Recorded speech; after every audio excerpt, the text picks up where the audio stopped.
Përgatitja atletike është një nga elementet më të rëndësishëm në një skuadër profesioniste futbolli. Në vitet e fundit, ky sektor ka patur një zhvillim të jashtëzakonshëm, me klubet që i kanë dhënë më shumë përgjegjësi përgatitjes atletike. Në dekadën e fundit, ky rol është zhvilluar ndjeshëm, ndonse mbetet një funksion që nuk merr shumë vëmendje publike. Sot është e vështirë të gjesh një klub profesionist në vendin tonë që nuk ka në organik një përgatitës atletik, por ndër të parët që është angazhuar në këtë profil është Iris Selimi. 42 vjeçari sot është pjesë e kombëtares së Shqipërisë, ndërsa rrugtimi i tij nuk ka qenë as pak i lehtë. Si gjithë gjenerata e moshës time, 84, në ato kohë, në Vlorë, ne pothuajse çdo mbasditë dilshim edhe topi ishte argëtimi jonë më i rëndësishëm. Futbolli ishte ajo që na jepte kënaqësi, na jepte shoqëri, na jepte emocione që në moshën e fëmijëri. Në thështatën, për shkak të tranzicionit që patëm në vendin tonë dhe problematikat që ndodhen, bashkë me familje vendosëm që të emigronim në Itali. Aty mora pjesë në disa shkolla futbolli, po nuk pata një arritje të madhe. Kjo edhe shkak dy dëmtimeve të rëndësishme që pata në gjunjë, duke thyer të dy ligamentet kruciat anterior, që ne i quajmë, dhe ndërprerja menjëhershme e futbollit. Në këtë aspekt, ëndra ime duhet të vazhdonte në një farë mënyre, sepse duhet isha pjesë e stafit. Doja në një farë mënyre të isha brenda futbollit, brenda lojës të futbollit. Ndonse Irisi nuk ishte arritur që të luante futboll profesionist, dashuria dhe pasioni për futbollin e ndihmuan atë që të bëjë pjesë e një prej shkollave më të mira në Itali, si ajo e Convercianos. Në Converciano futeshe me pikë, me punteggio, si quhen ata, dhe sa më në nivelet e larta ti kishe lozur, aq më ti kishe mundësinë dhe akses për të futur në këtë kurs. Normalisht kush nuk vinte në botë e futbollit si unë ose në nivele të ulta, duhet të kishte një notë ose me nota shumë të mira nga Universiteti i Sporteve, edhe me pjesën teorike praktike që ti do bëje para se të futeshe në këtë kurs. Dhe ja dola me shumë përkushtim dhe me shumë vështirësi, sepse njihet në gjithë botën shkolla e Convercianos, një nga shkollat më të mira sa i përket trajningut në futboll, jo vetëm për trajnera, por për përgatitjes atletike sidomos. Kur erdhe për herë të parë që bëm kursin në Shqipëri, shefi i teorisë metodologjisë së stërvitjes pranë Convercianos, Mario Marella, profesori, më tha, këtë djalin duhet ta kesh shumë kujdes, duhet ta kesh dhe ta ndihmosh, ti nuk e njeh, se tash i ka ardhur, por është jashtëzakonisht i mirë, sepse ai ishte pas student dhe në universitet. Dhe kështu që nga ai moment unë e shifsha me shumë kujdes dhe pash se çfarë dëshire kishte ai që të zhvillohesh sa më shumë dhe të heste sa më shumë përpara. Pas përfundimit akademik, në Itali nuk ishte as pak e lehtë për Irisin që të gjente hapësira, ndërsa Shqipëria u rikthye në vendin e mundësive për të. Sado me nota dhe me studimet të ketë qenë në nivele shumë të larta edhe përkushtim maksimal gjatë viteve që kam studiuar në Itali, ishte e vështirë sepse në çdo klub dhe në çdo kombëtare kërkohej eksperjenca. Eksperjenca mungonte. Dhe në atë moment, bashkë me bashkëshorten time, vendosëm të riktheheshim në Shqipëri. Kjo jo vetëm për një mundësi pune, por edhe për të dhënë kontributin tonë në vendin tonë, sepse sado që unë jam rritur që i vogël që në moshë 12 vjeç që kam emigruar në Itali, nuk ndihesh kur italian. Domethënë brenda teje ti je shqiptar, mbetesh dhe do të jesh gjithmonë shqiptar. Duke njohur pak edhe sportin, duke qenë në kontakt me disa trajnerë që jetonin këtuja, kishim pak informacione dhe roli i përgatitjes atletike në atë periudhë ishte pothuajse e panjohur. Eksperienca e parë për 42 vjeçarin u regjistrua në Federatën Shqiptare të Futbollit, ku u bashkua me ngjyrat kuqezi. Dua dhe të falenderoj presidentin Armando Duka, sepse federata në fakt ka qenë fillimi im, fillimi mirë dhe fillimi mirë i thonë gjysmë e punës, sepse më dha mundësia të isha pjesë e ekipit U17 në ato kohë të kombëtares tonë shqiptare. Mbas një grumbullimi shumë të mirë, shumë emocionues, sepse ishte herë e parë që unë bashkëpunoja, isha krenar, isha shumë emocione, trajneri do më pranoj, si do shikojnë figurën time, do jemi afta më bëj apo jo këtë detyrë. Mbas kësaj eksperience, me njëherë unë katapultova unë 19-ën. Dhe mbas 2-3 muajsh e pas veten më një herë në kombëtaren e 21-shave. Me thënë një rrugtim shumë i shpejt edhe shumë i bukur, po tronditës për mua, sepse më erdhën të gjitha gjërat njëra pas tjetre me një herë. Korça ishte destinacioni i parë për Irisin, i cili karrierën e tij me klube e nisi me skuadrën kampione në fuqi aso kohe, Skënderbeun. Taka më propozoi të shkoja e të bashkohesha ekipit. Më tha me fjalë shumë të thjeshta, shko Iris, provoje, shikoje. Fillova me një stërvitje dhe doja me një të tregoja veten, sepse duke qenë se ishte ekip që vinte nga fitore e kampionatit, doja me një të kuptoja çfarë isha duke bërë, a isha i aftë ta bëja atë gjë. Më propozohet nga Takja emri i Irisit, duke pas parasysh se çfarë të kaluare kishte Irisi në ekipet ose shkollën cilën kishte mbaruar për këtë punë. Dhe kur më thanë të gjithë, i thash merre direkt i thash, edhe tu dal nga dal me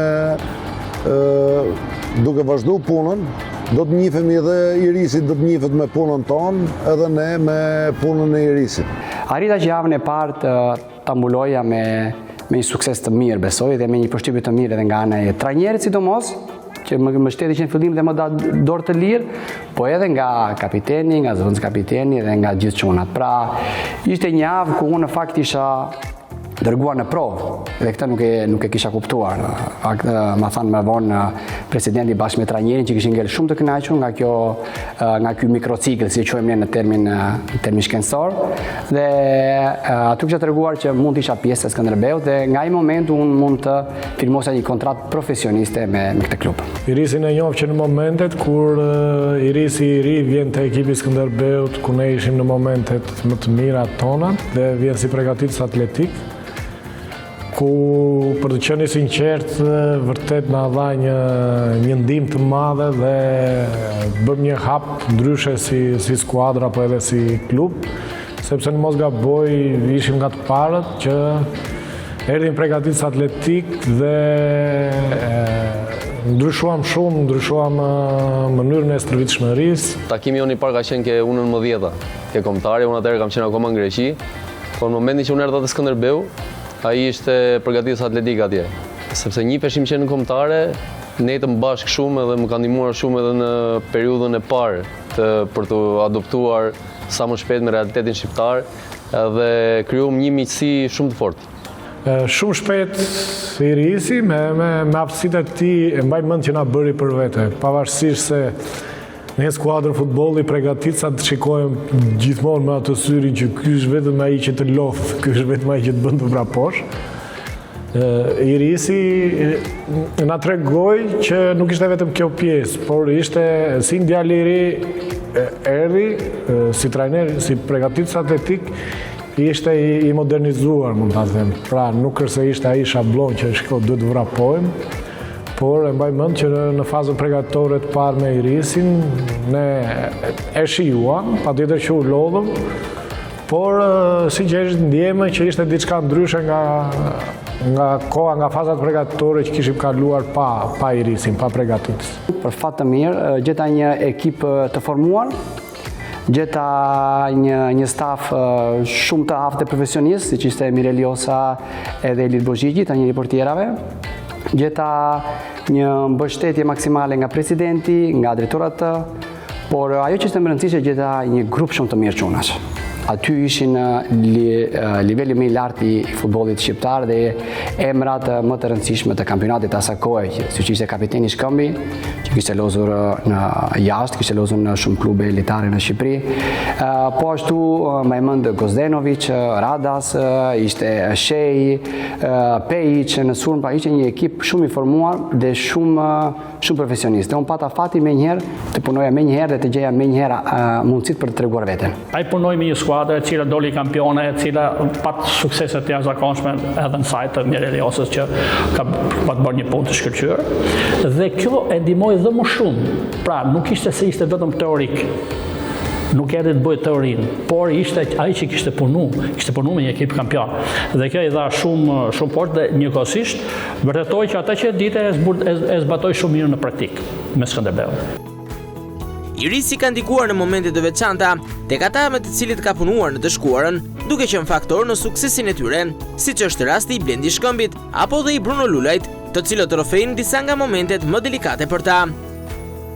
I famë që kapiteni Shkëmbi ishte i dëmtuar, vinte nga Greqia me një dëmtim në aduktorët, një nga zonat më të bezdishme të lojtarëve dhe më me rrezik që të lë jashtë loje për shumë kohë. Dhe që në momentin e parë e mora për sipër si protokoll edhe fillova me njëherë stërvitjen. Pata mundësi të punoja drejt për drejt me kapitenin, me lojtarin kryesor të Skënderbeut. Dhe aty u ballafaqova me një problem shumë të rëndësishëm sepse ishte lojtari më kryesor. Mu dha mundësia, mu dha besimin nga ati dhe mora në këtë periudhë që nuk zgjati më shumë se disa javë, ku bëm një punë të shkëlqyer, të mirë dhe u rikthye me një në fushë. Unë luajta mendoj një futboll të mirë deri në moshën 36 vjeçare dhe pa qenë mirë fizikisht, patjetër që nuk do ta kisha bërë dot. Dhe Irisi ishte ndoshta personi kyç, kryesori, ai i cili ma bënte që të luaja në nivel të mirë, më bënte që të vrapoja mirë. Dhe e mbaj mend në ndeshje në Champions League kundër Dinamo Zagreb, mbaj mend që kam vrapuar më shumë nga ekipi im, diçka e tillë ose i dyti, nuk e mbaj mend mirë, por që isha nga më të mirët nga ata që kisha vrapuar dhe pas ndeshje se e kam përqafuar se vetë nuk e ndjeha ndeshje, po kur shikoja të dhënat dhe çudinë e të gjithëve që e kapiten pas ke vrapuar më shumë nga të gjithë, përqafoj Irisin dhe me shaka i them që unë pa ty nuk mund të vrapoj atë do, por që ishte e vërtet dhe shumë e rëndësishme. Irisi ishte shumë i saktë për sa i përket cikleve javore që bënin, për sa i përket të stërvitjeve që bënin dhe ngarkesave fizike, të cilat në atë periudhë ishin pak më të larta se të tanishme. Si profesionist ka një mani që t'jetë perfekt në çdo gjë. Është edhe strikt, po edhe elastik. Domethënë ka një kombinim shumë lezetshëm që futbollistët i ndihmon shumë, sepse përveç pjesës e programit që do të bëj, dëgjon edhe shumë nevojat e futbollistëve. Është modern në mënyrën e të punuarit, nuk diskutohet, rezultatet e tregojnë kudo që shkon. Është modern duke marrë parasysh që skuadrat ku Irisi ka qenë, kemi qenë bashkë edhe te Teuta, janë skuadrat që në kohët moderne është e thjesht për t'i parë se sa vrapojnë, se si vrapojnë, pra me GPS e me të gjitha. Irisi është i pari ai që futi këtë mënyrë pune në kampionatin shqiptar. Irisi ka qenë gjithmonë i gatshëm të ndihmoj këdo që ja ka kërkuar, me sa di unë, domethënë s'kishte lidhje ai kishte në ekip apo jo, gjithmonë dikush që i kërkonte këshilla ja jepte. Mu personalisht një periudhë e vështirë imja ishte tani që kam pas një dëmtim ke vertebrat, dhe pësova ndeshjen e fundit me Tiranën. Irisi më ka qëndruar pranë në pjesën e rehabilitimit, si në pishinë, si te palestra e tij, dhe jam shumë falenderues që kisha në krah edhe s'më la vetëm në këtë moment. Dëshira dhe pasioni për punën e bëjnë të veçantë Irisin, i cili jeton me futbollin, por gjatë karrierës së tij ka patur dhe momente delikate që i kanë kushtuar pikërisht nga dëshira dhe vullneti për të dhënë më shumë se 100% e tij. Ai është djalë pa fjalë. Ul kokën dhe punon shumë dhe me këtë fiton dhe respektin e gjithë grupit. Nuk ka fjalë, punon dhe duke qenë sa ai di se çfarë duhet bëj, ka dhe më tepër respekt tek futbollistët, sepse futbollistët e dinë se si punohet, sepse kanë kaluar sidomos lojtarët që vinë nga ekipi kombëtar, e dinë shumë mirë, kanë kaluar eksperjenca shumë të theksuara. Shqipëria, kampionati shqiptar kanë pas fat dhe kanë fat që kanë Irisin pikërisht në këto momente apo e kanë pas dhe më përpara. Irisi për mendimin tim është miri absolut që ne kemi të paktën flas nga shqiptarët. Irisi është i pari ai që futi këtë mënyrë pune në kampionatin shqiptar. Pra edhe nga ana profesionale kam vetëm fjalët më të mira. Irisin e para punës e vlerësoj shumë si profesionist dhe futjen e metodave të reja të punës, të cilën Irisi për mendimin tim e e ka kryer në mënyrë të perfekte.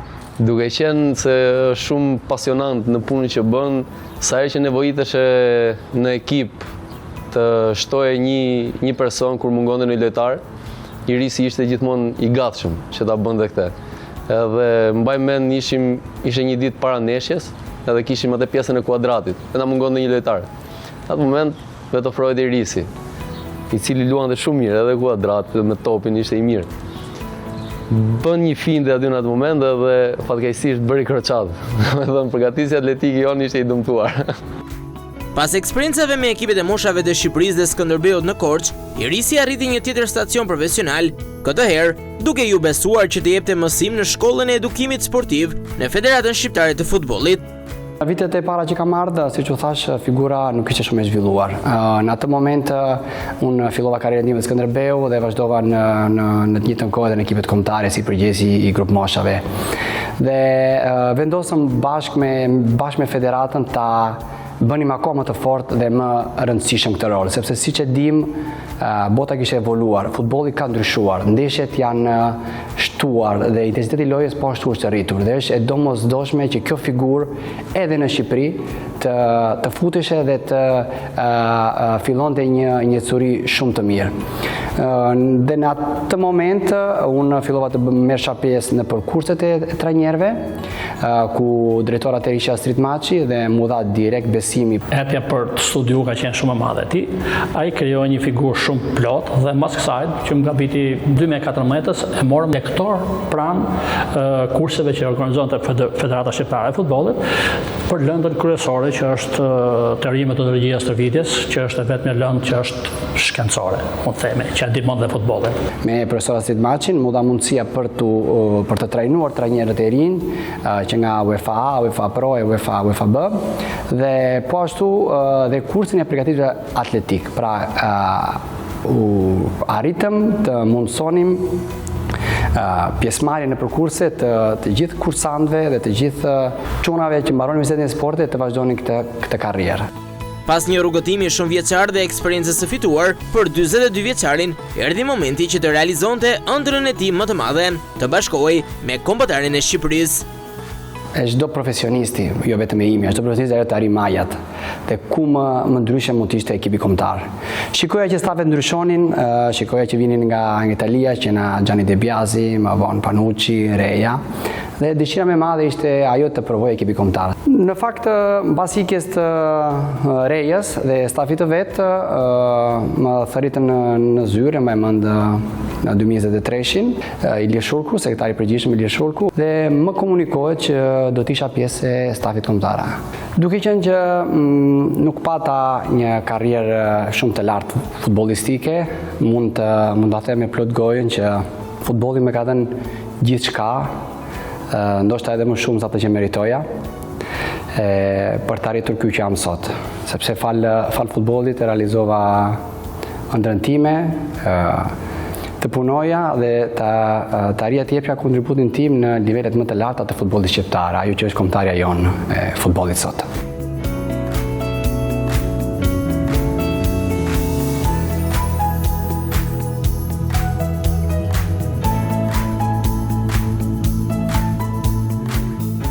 Për mua veçanërisht ishte vërtet një ëndër, sepse unë mbaj mend emocionet e ditës së parë që kam qenë në grumbullim me U17-ën në qershor të vitit 2012 dhe është ajo që unë doja të arrija dhe mbaj mend kemi qenë tropikal ditën e parë të grumbullimit me profesor Xhemon dhe me Ilir Biturkun, trajneri i dytë, dhe mbaj mend emocionet që dridhesha edhe thosha arrita një qëllim. Kjo ishte sikur më kishte ndodhur një gjë, sepse vërtet e ndëroja dhe vërtet doja me gjithë zemër të isha pjesë e ekipit kombëtar dhe të bashkëpunoja dhe të arrija nivelet më të larta me ekipin kombëtar. Me kombëtarin e Shqipërisë, Irisi pati mundësinë për të përjetuar emocionet unike të pjesëmarrjes në finalet e kampionatit evropian të 2024-s. Emocionet të paimagjinueshme, sidomos përgatitja për të arritur në ato nivele, dhe më kujtohet sidomos dita e ndeshjes, dita e parë, dita e kundër Italisë. Në Dortmund nuk heceshe. Autobusi nuk kishte mundësi të ecte më shumë se me 10 km/h. Me rrugët të bllokuara nga flamuji shqiptar dhe nga to gjë e bllokuar me makina që binin Boris, njerëz që na përshëndesnin, flamur shqiptar në të gjithë rrugën që kishin bllokuar dhe nuk arrinte as policia ta zblokonte që të kalonte autobusi për të futur në stadium. Ajo ka qenë një imazh që ndoshta nuk do harroj kurrë edhe mishi më bëhet kokra kur e mendoj ato emocione dhe ato futemi në stadium, është ajo futemi në stadium dhe nuk shikojmë ose të paktën unë nuk ma zë syri asnjë flamur italian ose tek tuk në një, domethënë i gjithë stadiumi i veshur plot me ngjyra kuqezi. Kjo ishte një emocion shumë i bukur. Gjatë rrugtimit të tij, Iri si rrëfen një histori të veçantë me Nedim Bajramin, për të cilin, siç duket, ka rezultuar fatcjellës gjatë kualifikueseve dhe në kampionatin evropian. Më kujtohet një histori me Bajramin, që në kualifikuese, me thënë të drejtën. Para ndeshjes me Ishut Faroe, i them Nedim, nesër do bësh gol, por në qoftë se bën gol, do më japësh bluzën mua. Ishte veta mënyrë për të marrë bluzën, sepse më kupton, kishte mënyrë tjetër. Thot po bëra gol edhe ai shumë entuziazëm, ndoshta nuk e besonte asaj. Po bëra gol do ta jap. Toti në atë ndeshje fituam në Ishut Faroe, ai bëri golin e parë dhe sapo mbaroi ndeshja, shkoi e përqafoi dhe hoqi bluzën që e kam sot e kësaj dite. Mbaroi kjo ndeshje, shkojmë në Çeki, ndeshje shumë e rëndësishme. Vinim nga një ekip shumë i fortë, siç ishte Çeku. Dhe i them përsëri një ditë para, Nedim, e mban mend çka kemi thënë Ishut Faroe? Nesër një ta gjë, do bësh gol, do më japësh bluzën. Ne kishim bluzat e bardha. Shumë bukur.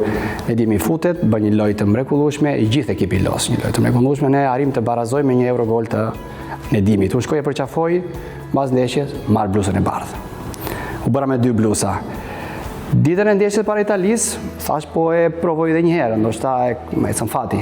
Te coffee break, mbasi mbaroi coffee break, shkoj e përqafoj, kemi bërë një foto, e kam edhe në Instagram, i them ti të bësh gol, edhe ti të më japësh bluzën e kundra Italisë. Po, bëram dakord për këtë. As nuk e imagjinoja që jo që bëri gol, po bëri edhe golin më të bukur dhe më të shpejt të europianit. Gjithsesi bluzën nuk e kam marrë akoma. Në fund një këshill për të rinjt, që ashtu si Irisi, ëndërrojnë që një ditë të jenë pjesë e niveleve më të larta të futbollit. Nuk duhen të dorëzohen e para, duhen të jenë të organizuar, të kenë besim të vetja.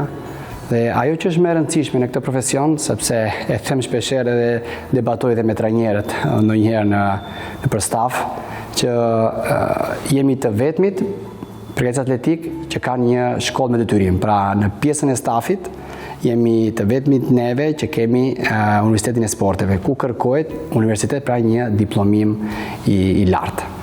Të jenë të organizuar, të kenë objektivat e tyre, mos të dorëzohen thjesht, mos të fokusohen te gjërat e vogla, por te arritjet e mëdhaja dhe të studiojnë gjatë gjithë kohës.